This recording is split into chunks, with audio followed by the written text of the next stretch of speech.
आप सबको प्रणाम करता हूँ। जो लोग जोड़े से बैठे हैं उनको जोड़े से प्रणाम करता हूँ।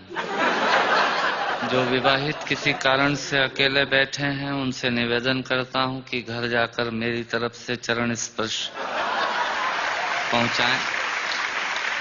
जो कुंवारे बैठे हैं उनको इलू इलू करता हूँ। उन लोगों को विशेष प्रणाम करता हूँ जो सहारा श्री अमर सिंह जी, मुलायम सिंह जी के प्रोटोकॉल में यहाँ जबरदस्ती फंसे हुए हैं, जिनका कविता से कोई लेना देना नहीं है। मैं उनको प्रणाम करता हूँ। उन लोगों को स्पेशल प्रणाम करता हूँ जो भोजन के चक्कर में ये भजन का आनंद ले रहे हैं।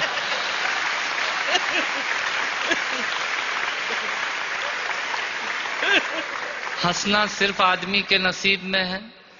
आपने कभी किसी गधे को हंसते हुए नहीं देखा होगा। यदि देख लें तो समझ लीजिएगा ये आदमी होने की तैयारी में है। और किसी आदमी को गुमसुम उदास बैठा देख लें तो समझ लीजिएगा कि ये वो होने की तैयारी में है। आनंद से बैठिएगा। मैं आपको ज्ञान की एक भी पंक्ति नहीं सुनाऊंगा। भगवान महाकाल की कसम खाकर कहता हूं, इस देश में अमिताभ जी आजकल ज्ञान की स्थिति बड़ी खराब चल रही है। सवेरे 18 चैनल खोलो तो 19 बाबा प्रवचन देते हुए मिल रहे हैं और उसी समय हम ब्रश करके थूक रहे हैं। भारतीयों का कुछ हिसाब किताब समझ में नहीं आता। भारतीय आदमी अपने तरीके से जिंदगी जीता है। सहारा श्री बैठे हैं, मैं आपको बताना चाहता हूं भारतीय आदमी होता क्या है।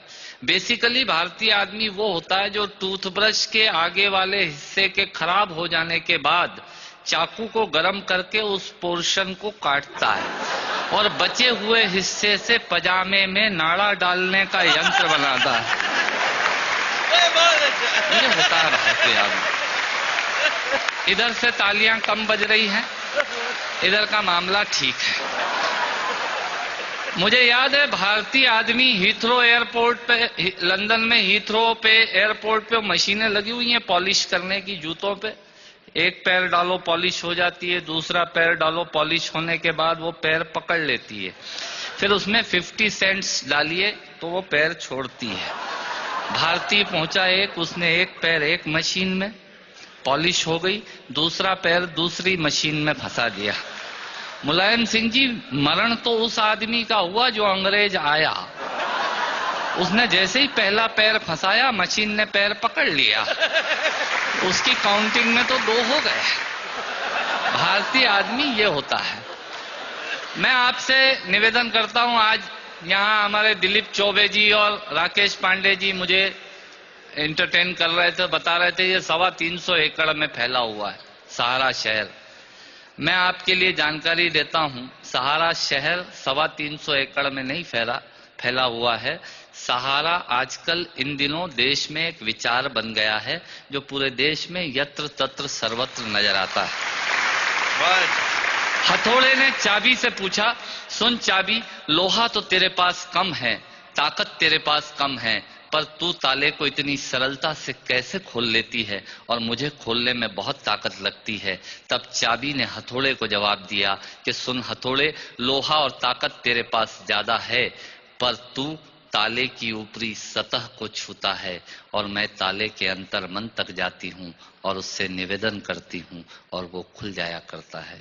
स्वर्गीय हरिवंश राय बच्चन जी ने लोगों के दिलों में उतरने का प्रयास किया, इसलिए वो 100 वर्ष बाद भी आज भी हमारे अंतस में हैं। लोग दिमाग पर छाते हैं, उन्होंने दिल में पहुंचने की कोशिश की। मैं उनकी स्मृति को प्रणाम करता हूं और एक छोटी सी हास्य व्यंग की कविता से अपनी बात समाप्त करता हूं। जब मैं कहूं मजा ही कुछ और है, आप ताली बजा दीजिएगा। ये इनका तकिया कलाम होता है। जिनके आखिरी उंगली के नाखून का भी ऑपरेशन नहीं हुआ, वो आपको बाईपास कराने के लिए हॉस्पिटल का सजेशन देने आ जाएंगे।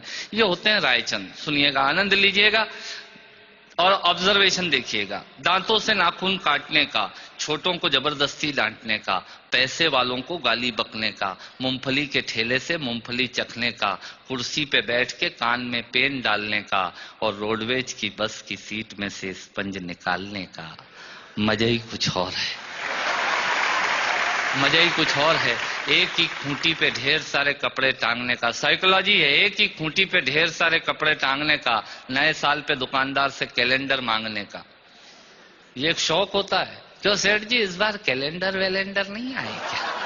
मैंने कहा तेरे घर में जगह तो है नहीं टांगने की, क्या भाभी की चोटी पे टांगेगा कैलेंडर?